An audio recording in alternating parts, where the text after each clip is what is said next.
Without further ado, I'd like to welcome our speaker today, Georg Hofer. And Lauren is going to spotlight him so that you can have a look at Georg. He's going to mostly share his slides in a minute, but we'll be able to have a more relaxed chat later on. Georg's going to share his screen shortly in just a moment, a presentation entitled Social Landscaping, a Win for Everyone. And just a few words about Georg.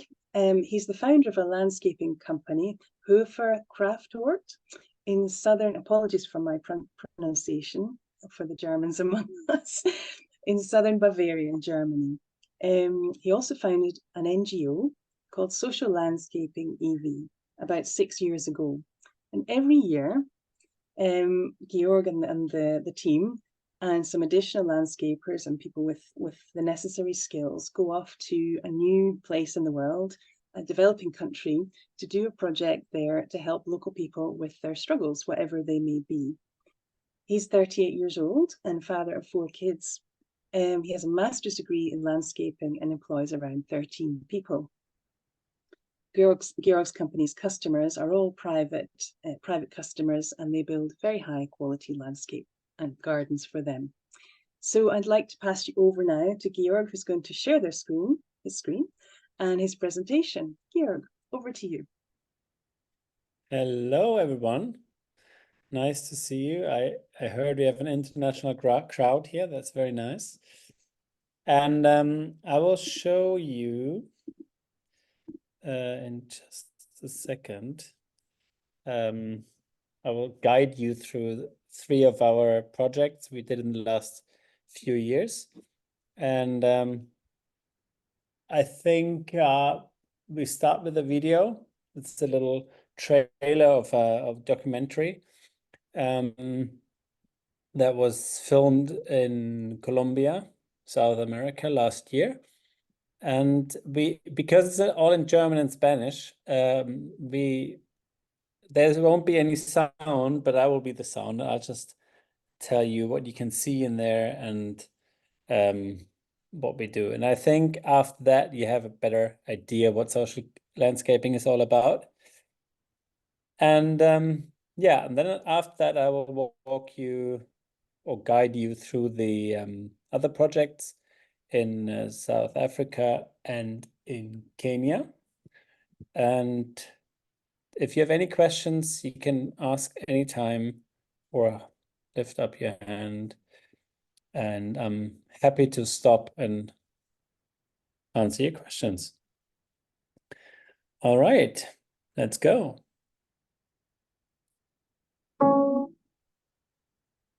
So these girls you can see here are girls from Colombia. They live in a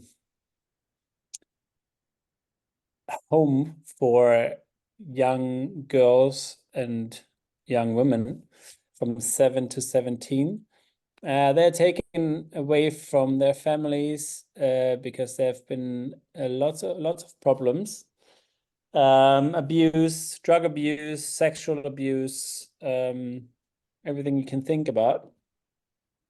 And basically they are kept there to be safe in this home. You will see in just a little bit.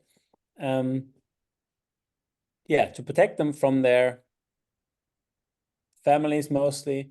And the problem with them is, for them is when they turn 18, they have to leave the home, and then they basically just thrown on the street. What you can see here is our team of landscapers. They're all volunteers, so they take their holidays for 3 weeks a year to build playgrounds or life skill centers in developing countries. So some of them work for me in my company, and some of them are from other companies. And what we do, usually in winter we go there because here it's still winter and snow sometimes. And in this particular case, we built a playground area and a sporting area. That's one part where the girls can learn the life skills they need outside, where they can practice conflict, and where they can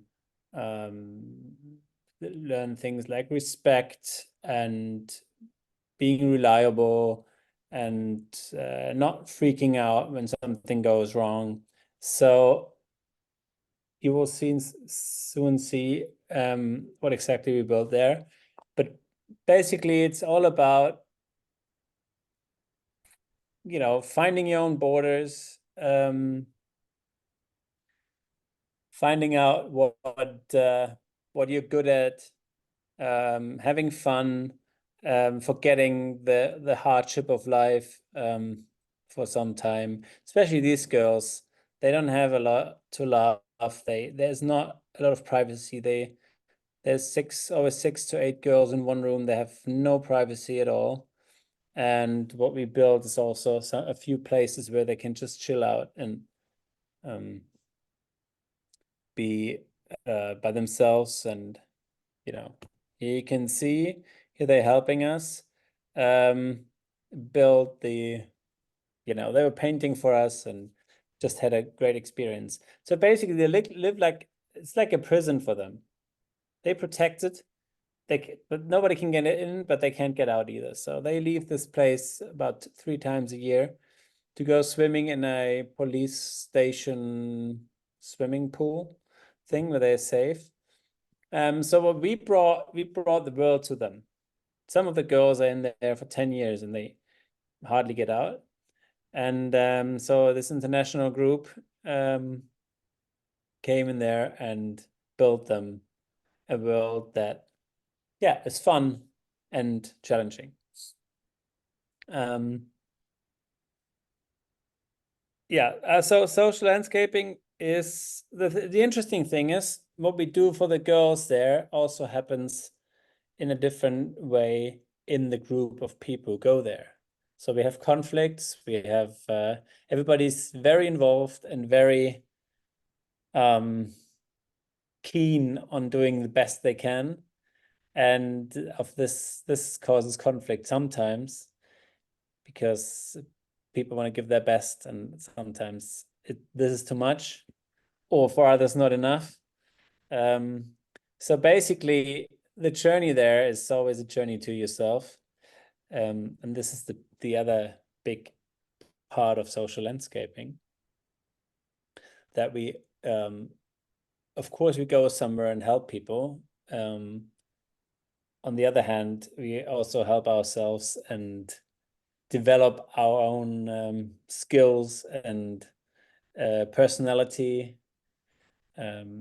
So this has quite a few layers, this idea of social landscaping. And yeah, this was the video of Colombia, just a short version of the almost 1 hour long documentary, which is sadly only in German. Now we're going on the other side of the world, pretty much. This is South Africa. Now we're in Cape Town. This was our first project in 2019, I think. 19. This is in a township of Cape Town. It's between 2 townships. In the background, soon you can see. I'll show you. In the background here, you can see a train station. What's the biggest train station in Cape Town? And the train lines are the border between 2 townships. One is colored and one is black.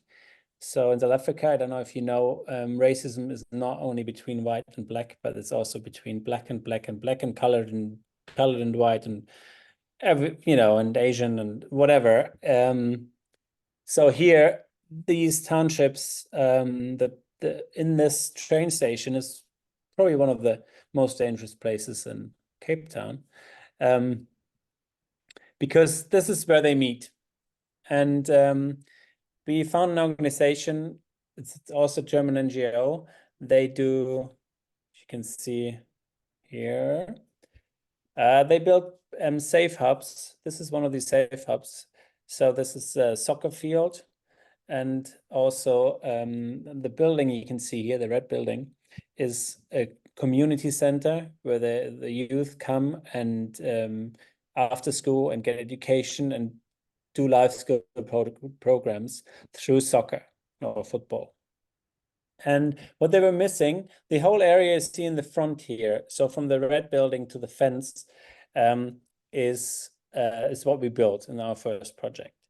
So what they were missing was something that is not only sports, but it's more for the little kids. And we found out for the girls as well, because the girls were not so into soccer or football. And what we built there was, on one hand, the like a skill area. On the right-hand side, you can see all these poles and seesaws, and this is, you know, like a little challenge park. And then you can see that tower inside the black walls is a boulder wall, so for climbing. And on the top, you can have, it's a big hammock where you can put about 10 people. In the background, you see that overseas container, the green one we built for shade. It's like a little place where you can read books and where you play games. In the center, we have a braai area, so barbecue. We did a lot of planting. Then we have a playground in the back. And this was all dust. You could see in the pictures before, was just a dusty place. It's not very nice to live there. In the background, you can see typical township of South Africa. So it's all one-story shacks. It's not even houses most of the time. Some places have houses. In the left-hand side, you can see some houses.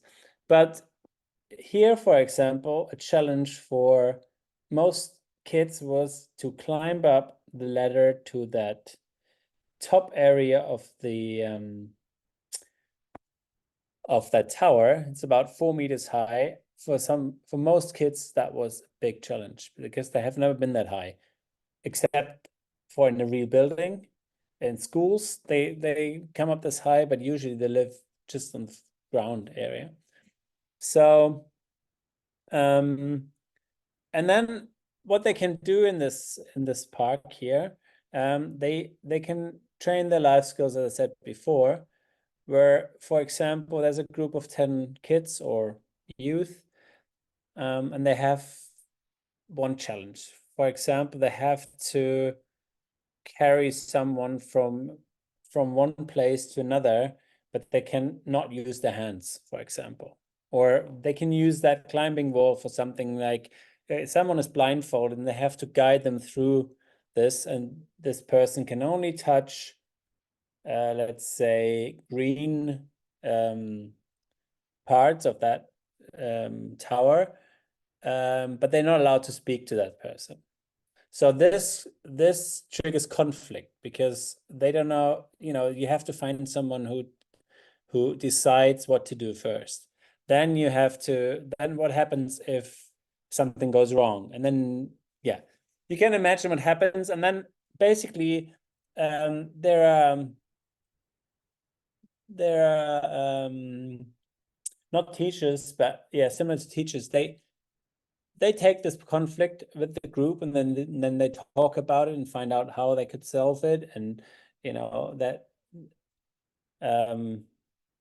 being violent is not always the right solution. And especially in this place, people have to learn that, because usually, if they feel threatened, they just pull a knife or beat someone up or shoot people. And still, there was a really nice contribution to this football project. This is South Africa. Is there any questions so far? I can't see everyone, but you could just ask. So now we're back in Colombia. This was 2 years. This was last year. Because of COVID, we had to take a break. We did a project here in Germany for School of Disabled Kids, about 100 kids. It's something there. And of course, you couldn't travel, but oh no, then we went to Sri Lanka. I don't have Sri Lanka today here. We went to Sri Lanka 3 years ago just at the end of COVID.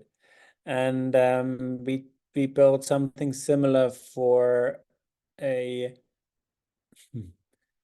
it's not really a group of people, it's just people who fall through the system or through the grid of the system. They were blind people and disabled and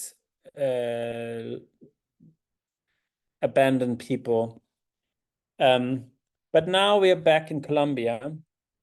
And here you can see on the top, you can see that house for the girls. They also have school in there. They have, they do quite it's quite a bit of the work there, the cooking. And so they try to prepare them for real life. So they know how to be a good wife. And yeah, I don't know. It's really difficult because there's so many of these homes. So Colombia is the country with the longest conflict in the world. So people are really, yeah, disturbed, and there's big drug issues even with the young kids.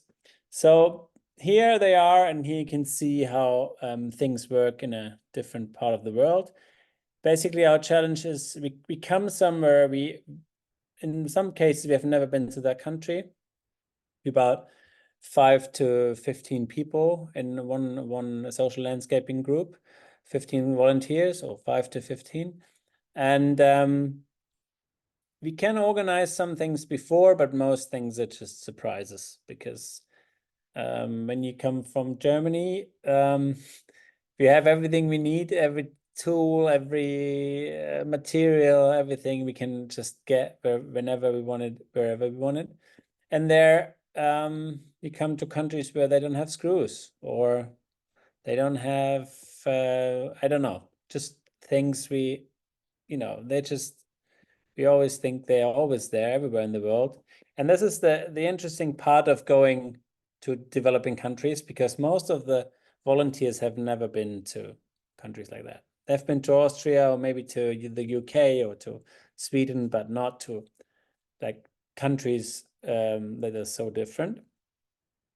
And then you have to learn very quickly to adapt to the climate, to the food, to the culture, to the religion, but also to the material they have there. And yeah, everybody, they are experienced people. We don't have to be. Everybody has the same goal. We want to create something really nice for people who can really use it, and really grateful to have it. So yeah, you can see they built something to climb over for the girls later. Can you see that girl on the left-hand side in the back? She worked for us, and she was the reason we went to Colombia, because she grew up in one of these homes. And then she got adopted to Germany, and she made the connection to Colombia and asked me for one of the next projects, could we go to Colombia? I said, okay, cool. The problem is nobody really spoke Spanish. I used to live in Barcelona, but my Spanish is not very good. And that was a new challenge, to be in a country where we don't even speak the language, but is still a success. So we have a question here. We Andrew. do, Georg, we have Andrew Garvin. Andrew, would you like to unmute and ask your question?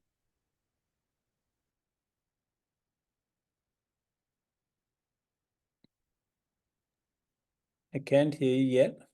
Andrew, I can't see you because we're on, we can see the slides, not the gallery of speakers. I can see Andrew, but I can't, he's still on mute. Maybe you have to unmute him. Or you just write your question in the chat, and then the ladies can ask me. So yeah, that was interesting. That girl, just to tell you a little story about it, while she was there, as I said, she was adopted, and then she hasn't been to Colombia for 10 years or 14 years, I think. And while she was there with us, she found her real family. That was really interesting. She found a lawyer who could find her father and brother, I think, and then she met them. That was dramatic. And she ended up that's why I said she used to work for us. She ended up going back to Colombia, and this is what happens with social landscaping as well. Stories like this. Here she's again working hard. Can I just see if Andrew can speak to us now? I think he's typing into the chat, but I just want to check if he can. You are Andrew? you are unmuted, Andrew. No, we can't hear you. Okay, we'll look out for your question in the chat. Thanks. So yes, here is the team. We brought on the left-hand side, you see that girl with the curly hair? We brought her. She's specialized in teaching, people, not only young people to face challenges and conflicts and all that. And we brought her to teach the teachers a few things, and they're really happy about it. Here we lost some legs. This is hard work. So they basically work 5 to 6 days a week for 3 weeks. And they get really busy when they think they can't finish. They try to work nights, and we have to stop them sometimes. So this is life in Colombia, on the streets. It's a very friendly country, but it's also very violent. So there are places if you just walk through the city, you might not make it out if you come to the wrong places. But of course, we have really good guides wherever we go. These are all the girls again, and for them, it just changed their life. It never happens to them. Nothing really changes in their lives. There's sometimes their parents visit if their parents are not dangerous for them. But other than that, they have school, they have themselves, they have no privacy, as I said. And this was, very special for them. I think, Georg, on that's probably a good place to ask Andrew's question, which is now here in the chat. Yes, please. He's asking about your motivation to get involved, and I had a similar question. Kind of what was the genesis of this project? Really, I'm not sure if that's exactly what Andrew's asking, but what was your motivation for doing this? Clearly, there's a lot of there's some risk for you. There's a lot of sacrifice, or personal investment, and the volunteers too are giving up their time and so on. So was it people like the Colombian girl, or was it something else that started you on this path? Okay, so this all started many years ago. I just found out afterwards that it's not there. Your sound, Georg, we missed the beginning of that. Your sound went a little bit for a moment. Could you just say it started many years ago? Yeah, after tsunami in 2004, when the big wave hit Asia. I was just finishing school, I was in my final year of school, and I thought about going there, and I said, "Now, wait, finish school and then go afterwards." And 1 year later, I went to Sri Lanka and did some rebuilding. And basically what we did there was a group of volunteers, international, many are from the UK. We just basically did what in a smaller scale, we just built playgrounds and community centers for people who really needed it. And I forgot about it, and then did all my stuff, and then 10, 15 years later, I thought, well, we are a landscaping company, and in winter we have a break because we can't work. The weather is too bad. And it would be good to use our knowledge and skills to help other people. And then I talked to my friend who has his NGO in South Africa, and he said, "Oh, you can start with us." And ever since, we've done one each year, and could be that we do more than one now. The motivation is just it's part of our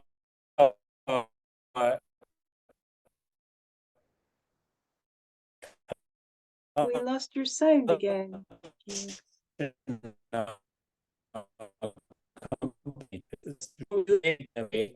but Can you Georg, hear we me? lost most of Something that. stable. Yeah, we lost the motivation is, and then well, I lost the sound. I don't know if it's the same for everyone.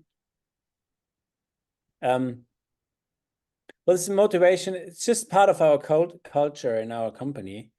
And the motivation is just to do something useful and meaningful for other people once a year.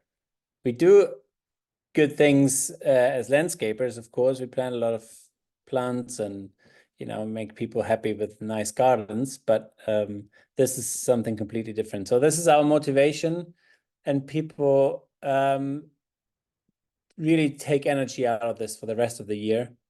And our customers love it because there's a certain kind of people who do this, and you want to have them in your garden. And it's personal development. It's really nice to work with people all year round that are willing to spend some of their energy in projects like this. So this Great. is That's our hopefully motivation. hopefully answers Andrew's question. I have a couple more questions that you can probably see them if you click on the Now, chat. yeah, I can see them. You can ask me. John's asking one about funding, first of all. Yes. So it's all volunteer work. It's all funded by most of the time, well, most of the funds come from our customers and from our company. We take 1% of every euro we make, we take aside and finance some of the project. And then we have our customers and just people who know us, who donate, sometimes quite generously. As I said, the title of this speech today is it's all winners. So there's only winners. Even the donators are winners because it's for them, it's really good. They know us already. Our customers know us, they trust us, and it's really good for them to they want to donate, but then if they donate to Greenpeace or to whatever, they have no connection to them. But with us, they already have the connection, and they just love to support something, or like to be part of something they're so close to.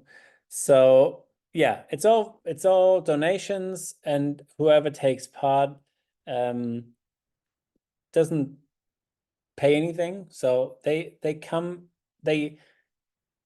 donate their time, but they don't have to bring any money. So transport is paid for, housing is paid for, food is paid for, the activities for the weekends. So this is yeah, everybody just contributes what they can. But it's Great. it's half their holiday of the year. So they have 6 weeks of holidays, and this is 3 weeks of it. So it is quite a contribution for It really is. yeah. Some of the participants have families, so yeah, it's good. But they love Great. it. I bet you could see that. Um, Marie's asking about communication with contractors. I think that's probably local contractors, and how you go about negotiating with them, and also with the local people, and making Yeah. decisions about how it's going to be the final design, and what's necessary, and also how you consult with the people who are going to use the space in the future. Yeah. So it's different with every project. In Colombia, we had a lot of planning. We did a lot of planning beforehand and talked to the people in Colombia, and of course, the girl worked for us, what they needed, and made a plan, which led to more conflict, because if you go there with a plan, maybe you can realize 20% and the rest is just not working. In Kenya, we didn't have a plan. We just went there. I had an idea what to do. We knew who was there. This is a orphan, HIV orphans mostly, like a preschool for them. But then we just went there and got the vibe and asked people what they needed and what they. The problem is, in the developing countries, they cannot imagine what we can do. They've never seen this. So they just think there's some people coming in, some volunteers, and yeah, we don't know, but they have no idea what we are capable of. So we can't really ask them. We can just get a feeling for it. And this is my job. This works out. And with the contractors, that's really interesting. Usually it's challenging because we have only a certain amount of time. We cannot exceed it. You know, the flights are booked. So we have 3 weeks and we have to be done. There can't be, okay, we come back and finish a little bit. 2 weeks later, it's not going to work. So for some reason, I think the universe helps us a little bit because it always works out.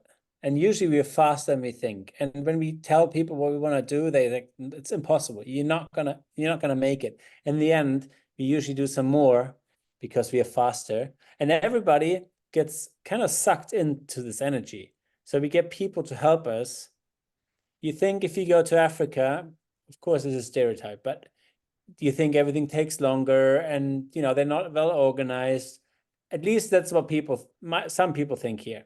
And you go there, and of course you can see that in some places, but in others, you ask, yes, we need 10 people to help us, and half an hour later we have 10 people, and they can stay for 1 week, no problem.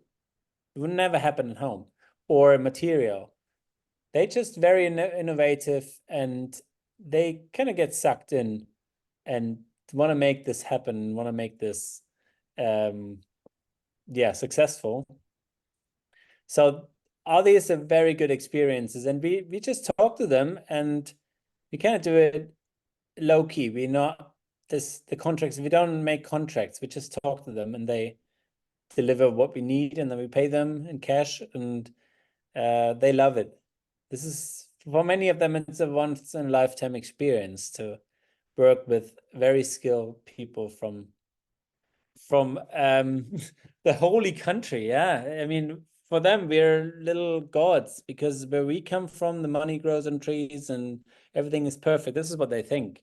I think we don't have any problems, and then we come and then we get dirty and we sweat and we eat the same food, and they just love it to find out that everyone is just human. This is our communication. We're just being human, and that works out every time, wherever we go. And that makes a lot of sense. Even if we don't really speak the language, I mean, my Spanish is maybe like your German. Yes, I mean, yeah, I do understand, and now I can speak. But this is a high stress, so there's 10, 15 people waiting for material, and even if I spoke the language, it's still difficult to get it because we have no infrastructure. We don't know anything. We come there and we don't know where to go, what the price is, who to talk to, but this happens very, very quickly, and everyone helps together, even if they don't know us. Oh, I call my friend, no problem. You need a tree? Yeah, what tree do you need? And then maybe 10 minutes or 10 hours later, we get a call, go there, and then you go there, and it's impossible. How could we find that? And people get very innovative. Yeah, it's fun. It's really very good experience. It's a different kind of stress, not as stressful as home where you have time pressure. It's a positive stress. It sounds like it. I'm just going to ask if Heather is here, if she would like to unmute and ask her a question about target groups and the countries you operate in. Heather, are you able to do that? Yes. Hi, how you doing? Hi. Can you hear me okay, yeah? Yes. Right, grand. I've got headphones on, so I might just take my headphones off because I've got a sort of echo sound. Give me 1 second. So my question is, I sort of joined the conversation late. So I just wonder what your target group is and where your projects take place. Is it all over the world or just in areas of high deprivation? Because I think it's an amazing idea, and there's a few things like this happen already in Scotland. Not, I think, on that scale, and definitely not, I think, social landscaping, but just groups getting together and working together to create something beautiful. Yeah. So anyway, that's my question. So yeah, we're doing it. Thank you for the question. We're doing it worldwide. We choose a different country every time we go. And the second part of the question was, remind me. The target groups you work with. Oh yeah. Sorry. So we're not very specialized, but it turns out we usually do it for kids or young people. Basically just people in need, but we're not going to people who starve, or we're not saving lives. We're not digging wells or anything. So we do something on top of this. This usually doesn't happen because the pain is not big enough where we go for governments to come in, or there's no flood or no. I think there's other people better in this. We come there for good feelings and for giving them hope, basically. This is what they lack. They feel abandoned. And then someone shows up. I would say it's like if you're in a company and it's not working so well, and everyone is a bit depressed, and then Elon Musk shows up and it tells you, oh, I'm here with my team and I stay for 3 weeks and we do whatever you feel like and you make this happen. And then you go, all right, everyone freaks out and this will be a wonderful project, whether you like Elon Musk or not. And it's just, for them, it's like the experts are coming. In South Africa, they came from all over the place and wanted landscapers and wanted to learn from us. They like proper landscaping companies came and asked us if they could work for free for us to learn how we do things. Like, all right. And yeah. I think that's brilliant. I think just when you've got a group of people that have a common goal, that they want to do something and they want to do it well together, I think that is just a really good way of bringing people together and just showing them what is possible, that showing them that there is different things out there, that there isn't, you don't have to go down that path. Yeah. There's an organisation in Scotland called Venture Scotland, and they take a group of volunteers out to Abothi and Glen Etive, and they teach them, the young adults at risk of, social isolation because of drug abuse and, various issues. And they take them out into wilds of Scotland with no mobile phone, no crutches. They're not allowed any drink or drugs or anything.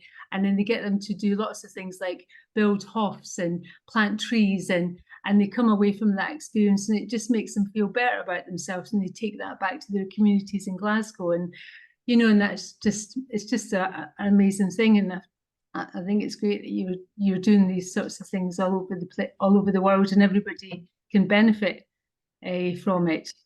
It gives people a break from their life. From their struggles. Yeah, absolutely. And even though it doesn't really, as you said, it doesn't really matter what you do, as long as you do something and you have the right intentions. And this is what it's all about. So we don't really specialize we specialize in interesting projects. So if any one of you, for example, says, oh, I'm from here, or I've been traveling there, or I know something that could use your help, we're really open. We have a few projects lined up and people are interested, and but we just go with the flow. We just go with what feels right, and also depending on the team. And this has worked out really well so far, because it doesn't really matter where you go in the world. There's always, if you come there as a human and you come with good intentions, everyone is happy. This is what it's all about. And it's not only for the people we work for or we do the project for. Just as much happens with the people who come with us. It changes their lives and gives them a different perspective, and doing something meaningful is, from my point of view, is becoming more and more important also for companies, because their employees, they're not going for the money anymore.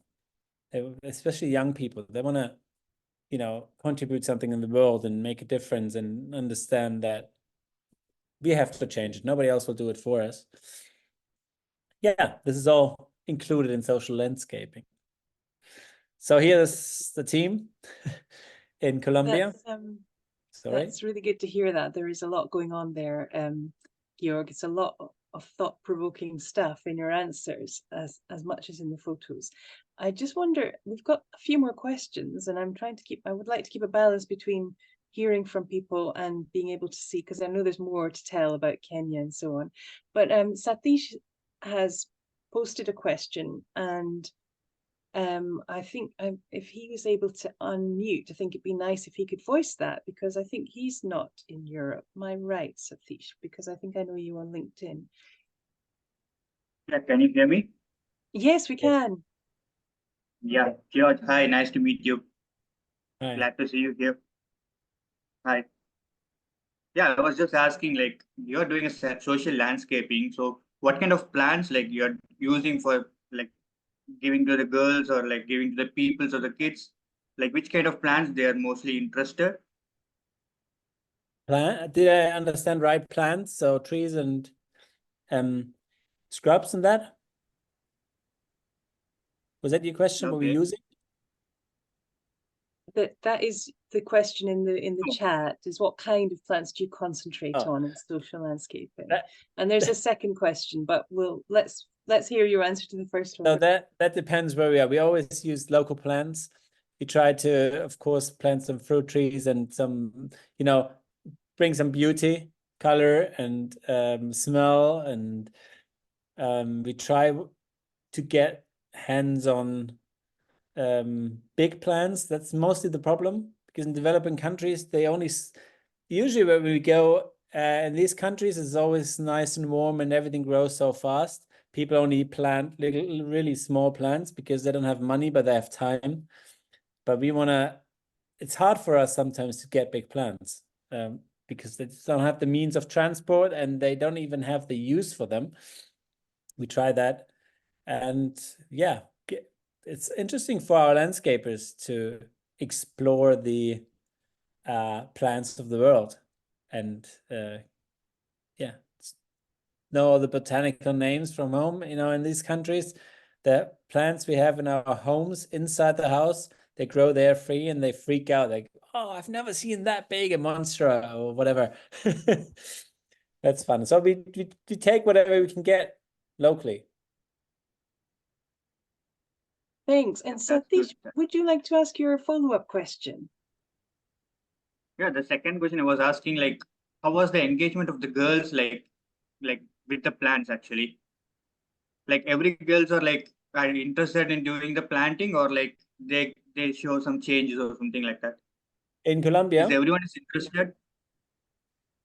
Well, in Colombia, they helped us with some of it, but they have their garden, they have their vegetable garden and all that, but they were not particularly interested in it. It's just not part of their life. They just really, it's like in a prison. There are plants around them, but they're not very interested in learning about our plants or the bronze we brought. They enjoyed the shade and the fruits and all that, but they were not trying to learn the names, and maybe they do now. Thanks, Georg. There's a question that I'm going to voice because Hannah's in a library, so she's posted it, but she's not able to start talking right there in the library, and she's got her camera off. And by the way, thanks Satish for voicing your question. I'm glad to have you with us. Hannah says, brilliant project, so inspiring. I wonder if you're aware of a wider impact in the communities. For example, if other groups, such as in Colombia and Kenya, have then been motivated to do projects like this where they are.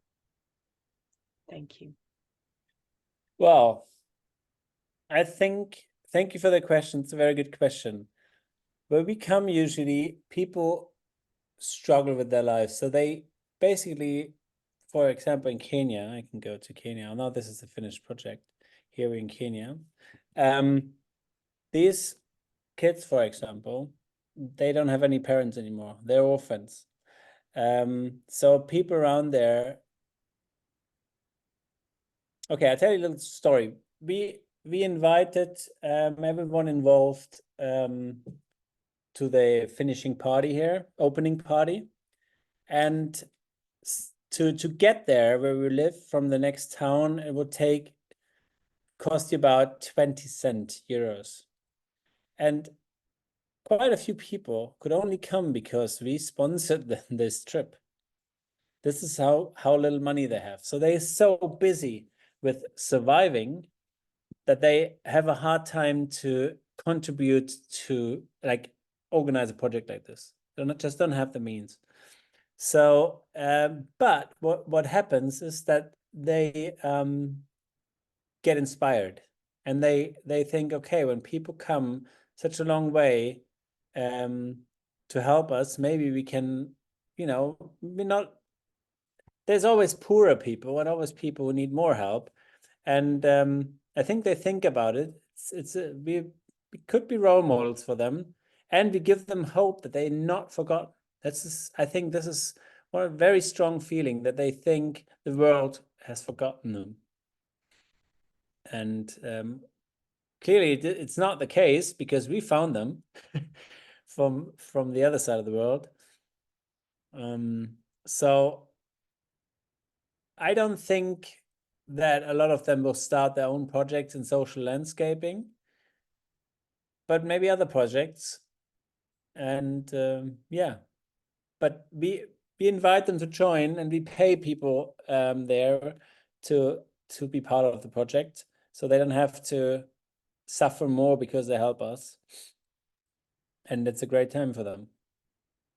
Yeah, maybe being paid and being involved, just practically involved in the building of the garden, will change them in other ways, have impacts that maybe aren't in the form of building their own projects, but certainly I'm sure there are other impacts. I'm sure there's a cascade of impacts, and you wouldn't probably be aware of all of them. Yeah, that's right. I mean, I could probably write books about the stories just around this. This is here's another one. If you just have another question, ask them. But this picture. There's a follow-up question from Hannah, just saying she's shared this event widely, as she thinks there's a lot to learn from your projects, for projects in the very deprived area where she lives in Glasgow. And she'll share the link when the video is available on YouTube. And it would be great if people from local organizations could contact you for advice, Georg. Sure. I don't know if you have capacity for that. Oh, yeah. We have even so. This is an invitation. If you have, as I said before, if you have projects you're thinking about, or you're involved in wherever, could be Glasgow, could be, it doesn't have to be a third world country. Or if you want to get involved too, if you say, oh, this is inspiring, I want to be part of this, or I want to start my own project, or I want to be part of it and then start my own project, just contact me, and we can talk about it, what you can do and how we can help. We will encourage companies too to do projects with their employees, because it makes such a big difference for the whole culture and the whole feeling in the company, that we just think this is the future, or for some people it's the future. So yeah, feel free, if you have friends who are interested, whatever, just contact us. We're pretty small still, but so it's easy to get to us. That's great to know. And you can see, maybe that's to that question, part of the answer is, so that this lady doesn't work for me. She is in a completely different branch. They sell bicycles back in Germany. And she and her boss came, and she's not a landscaper, as I said. But then she thought about other things she could do, and she did these pop art drawings, and the kids just loved it. You see the wall behind it, it's all gray, and that's the outside wall of that kind of kindergarten thing. And she painted 3 of them. I think in a later picture, you can see it's pretty big, and it's just bright color, and the kids loved it. It's just behind the playground. So you don't have to be a landscaper, or you don't have to have social like special skills. You just have to be open-minded and be keen to help people and get to know the world. That's beautiful, and good to know that other skills can be used. Just to wrap up the last point, John was saying he hopes that your email and webpage will be circulated afterwards. So that's a job for us, Lorna, for us to note. And Daniela was asking, Daniela, are you there? Do you want to unmute and ask your question?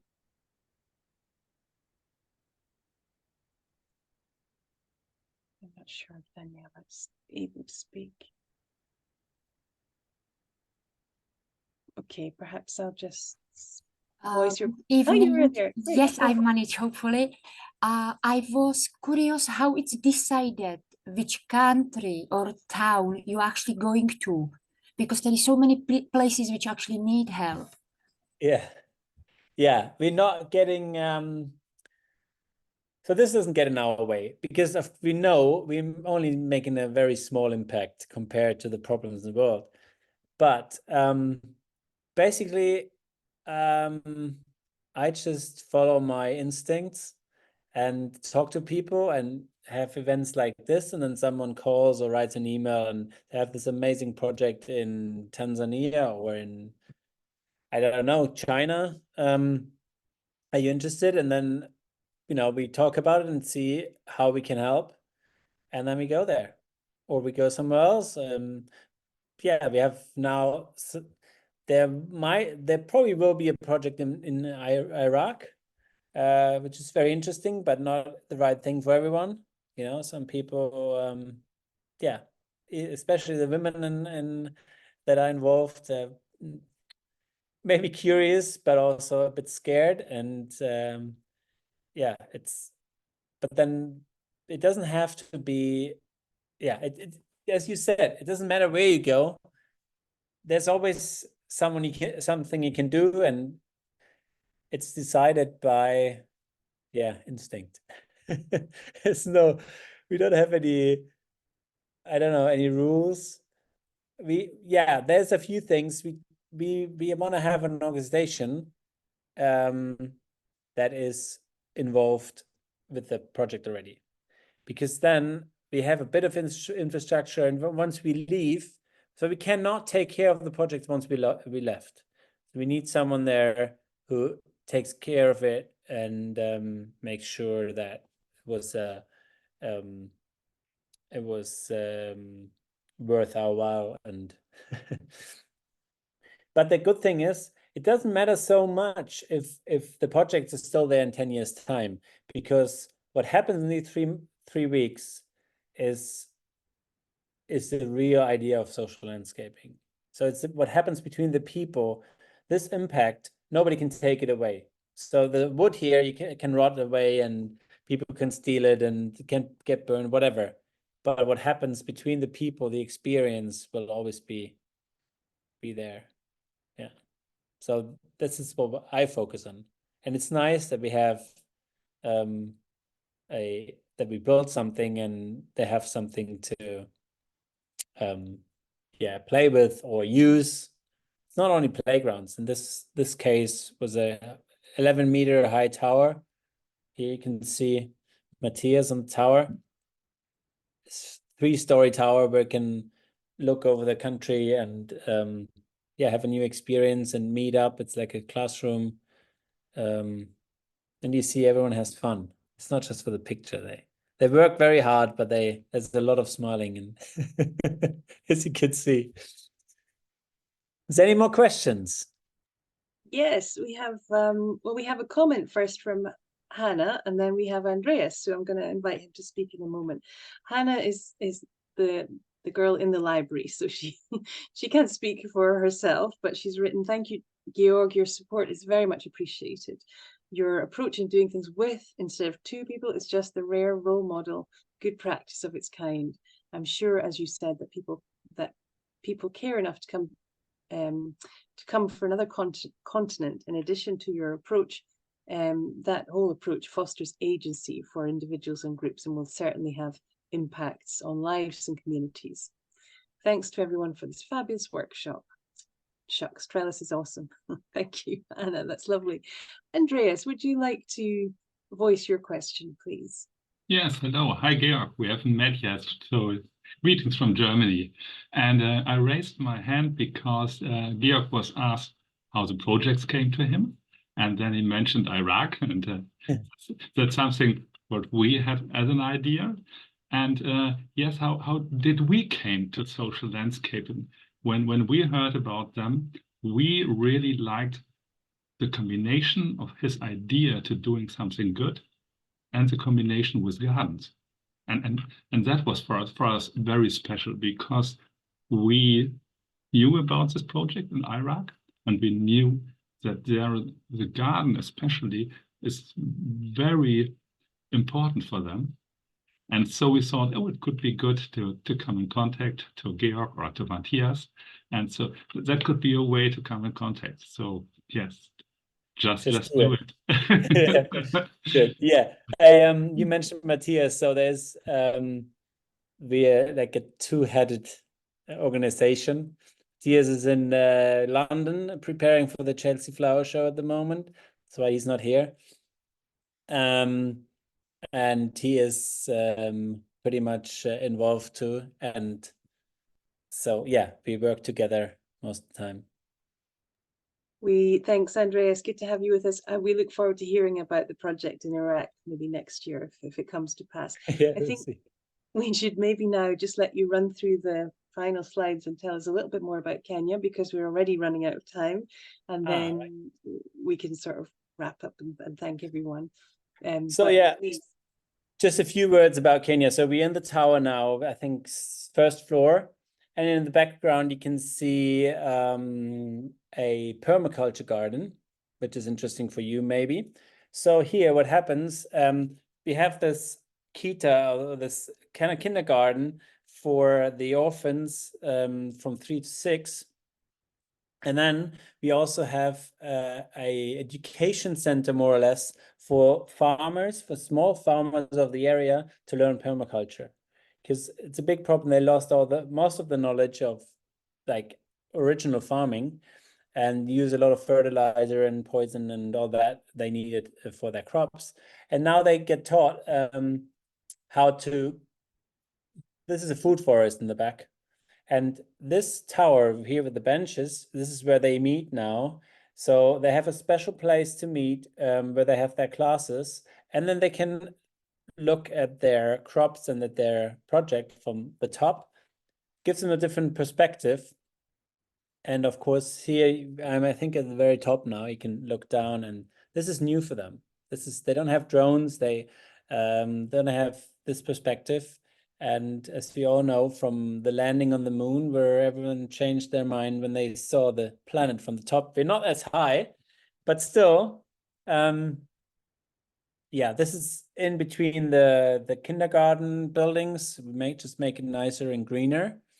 Here you can see people have fun. This is the playground we built in the back, and they see the lion again. Yeah, interaction with the local people and the local kids.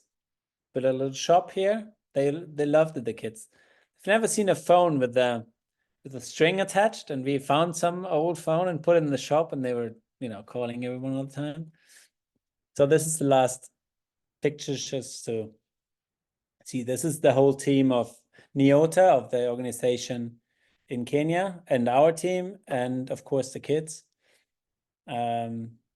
Yeah. So this, of course, I could talk for hours and you could ask for hours, but I hope you get a little overview of the idea and maybe get inspired to do it yourself or to get involved with us or ask more questions afterwards. Really happy to answer and contribute any ideas to your projects if you wanted to. That's it from me. Thank you, Georg. That was incredible, really inspiring and full of insights. And I think it's given us all a little boost of energy and ideas about what we can all do, whether it's halfway around the globe or here in our own communities. I think we're kind of running out of time, so there is perhaps time for one last question. There's some people making some comments there, so you can read those in the chat. And there's also a chance to ask questions in the survey. Lorna's going to share a feedback survey in the chat, and you can ask any questions there, but please include your email address if you want us to get back to you. I think I just want to add my voice to all those people in the chat who are saying thank you and how much they enjoyed listening to your stories about the projects you've been working on and your work around the world. I'm going to invite everyone to either unmute and give some applause, audible applause, or use the reactions button at the bottom of the screen, just to say thank you to you, Georg. That was just incredible. Thank you so much. We all really appreciated that. And Thank you very much for are taking going your crazy time and with the listening thumbs up. to all my talking. I hope you could understand most of it. Perfect English and lots of good questions. Actually, it was a really Yeah, I was really audience. impressed. We weren't sure if that would happen or Oh, not, because I sometimes heard that people from the UK are so shy, but very well done. More fun if people get involved. Yeah.